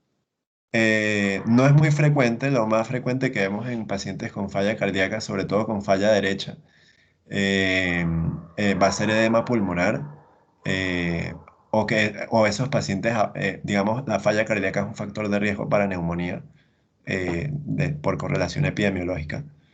Entonces, digamos que lo que sospechamos más cuando tenemos un vidrio esmerilado en falla cardíaca, hay que descartar que ese paciente no vaya a tener una infección viral o bacteriana, ¿listo? Em, sí se puede presentar en pacientes que están mucho tiempo encharcados, ¿listo? En pacientes con edema pulmonar o que quedan con derrames pleurales bilaterales, que puede ser un hallazgo normal y sin mucha significancia clínica en pacientes con falla cardíaca. A veces ese tejido pulmonar adyacente hace vidrio esmerilado. Em, pero digamos que un vidrio esmerilado ya difuso o que incluso haga como signos de consolidación ya franca, ya hay que pensar en otras cositas, como que no decir, ah, no, tiene un vidrio esmerilado, esa es la falla. Como que siempre considerar que el paciente tenga neumonía. Recuerden que los pacientes con falla cardíaca tienen el sistema inmune también afectado, ¿listo? Y comienzan a hacer disregulación inmune. Entonces pueden no montar una respuesta inmune tan exagerada como la de otros y tener su neumonía ahí enclavada sin darse cuenta. Entonces toca estar pendientes. No lo consideraría un hallazgo como súper normal. sino lo estudiaría un poquito, no lo dejaría ir a la casa tan tranquilo. Listo. Gracias, Alan. Bueno, ¿qué otras preguntas tienen? Acá estamos hasta la hora que quieran.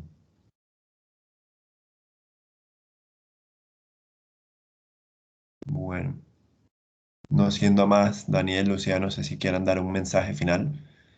Muchísimas gracias a ustedes, gracias a todos por su atención, sus preguntas. Si se les ocurre una pregunta después o si ven una radiografía como que no les cuadra, avisen, como siempre, siempre van a tener a alguien ahí para apoyarlos, ya sea un otro estudiante, algún compañero de ustedes, un interno. Y lo otro, hagan, con cada radiografía que vean, hagan el ejercicio completo, ¿listo? Y se van a ir dando cuenta que le consiguen mucho más hallazgos a las radiografías. Pueden hacer eso de ABCD si quieren. Eh, yo pues creo que cada uno va haciendo su orden personal y es totalmente válido, pero muchas veces como en la práctica pasa que, ponen una radiografía y dicen el residente o el doctor o lo que sea, dice como, ah, sí, la neumonía, no sé qué, y uno, ah, sí, la neumonía. Pero si uno se pone juicioso a ver, bueno, esta neumonía, qué tipo de opacidad tiene, es una opacidad alveolar, o yo lo veo francamente consolidado, pero miren que esa consolidación, como hablamos con Lucía, como que no está tan clara, me parece que puede ser incluso una masa, no le veo broncograma aéreo, no me parece claro, como que háganlo mucho más así, ¿listo? Y lo otro, siempre tener la clínica del paciente. Si el paciente tiene clínica de neumonía, pues tiene neumonía si le ven una consolidación, ¿listo? Eh, y si una vez ustedes corrigen la neumonía, siguen con la sospecha de que pudo haber sido una masa, pues traten la neumonía, completen el manejo antibiótico y luego al tiempo, un tiempo significativo después, incluso varios meses, le toman una radiografía de control o un TAC y evalúan si hiciera una masa o no, ¿ok? Pero siempre como que tengan en cuenta a su paciente y preocúpense por el paciente como por qué tiene esta vaina que no tengo ni idea de quién es, de qué es. Y si ustedes evalúan la radiografía de manera secuencial, le ven todo, le ven hasta los tejidos blandos, pues les va a ir mejor. Lo otro siempre pendiente es cuando los pacientes tienen vainas externas tipo tubos endotraqueales o tienen elementos de monitoría externa o lo que sea, siempre como que estar y verlos y evaluarlos como si el tubo endotraqueal está bien colocado, el electrocardiograma que tiene, si tiene un D2 efectivamente y no tiene otra derivación, como que uno puede conseguirse sorpresas. Y bueno, Lucía, Dani, muchísimas gracias. No sé si quieran decir algo. Muchas gracias por la asistencia. Sí, aquí en mi casa prendieron la licuadora, pero sí, muchas gracias, Alan, y nada, el resto espero que les haya gustado y que se animen a participar. En verdad, Alan los acompaña, los ayuda y nada, muchos éxitos y que les rinda.